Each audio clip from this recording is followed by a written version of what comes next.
atong ubira ni mga ka-installer atong project karon na kay anawag na atong customer nga kung pwede na bang mataon ugma. So atong ubira ni siya para mahumani dayon. Kani nga project mga ka-installer, isa ni siya nga Prince type sliding window. So ito ang design niya. Ginagamit natin ito ay angular lang. Linagyan natin siya ng mga silat para maikabit natin. So napaka-unique ito na Prince type na ginagamit natin mga ka-installer. So ayan mga ka-installer, natapos ko nang gawin ang Prince type natin na sliding window. Ito ang ginagamit kong design pang design, yung angular na 1/2 1/2. So ito ang finished product niya mga ka-installer. So paiba ang forma niya ang Prince type. Sa nalalaman ko, ito ang Prince type. Pero maraming design ng Prince type, yung nakahati lang dito, nakahati lang sa ganun. Pero ito ang design ko, napaka-unique ito mga ka-installer. So sinubukan ko ito, meron pa isa. Yan. So ready for delivery na to mga ka-installer.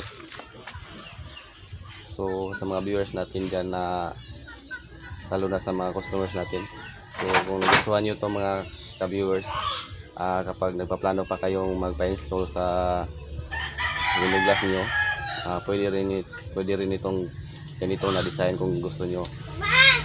So madali lang siya gawin ito mga ka-installer. Ang glass niya is buo, isang piraso ang glass, hindi siya nakadivide ang glass. So ito ang paraan para mas madali at napakatibay ito kasi kinabitan lang siya ng angular na 1/2 1/2.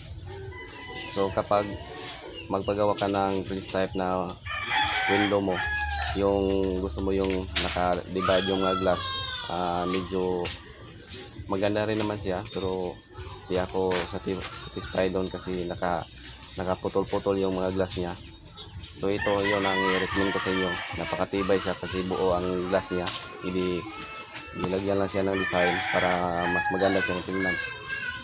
So ito yon ang finished product ng ka-installer. So abangan nyo lang mga ka-installer ang pag makabit ko na siya doon sa site. So yun. So ito rin ang munti kong tip lang na mga ka-installer at saka sa mga viewers. So maraming lalo na sa mga viewers ko at sa mga supporters ko, sana magpatuloy kayong manonood sa mga video ko i-upload tulad ng Glass and Aluminum Works. So maraming salamat po sa inyo and God bless.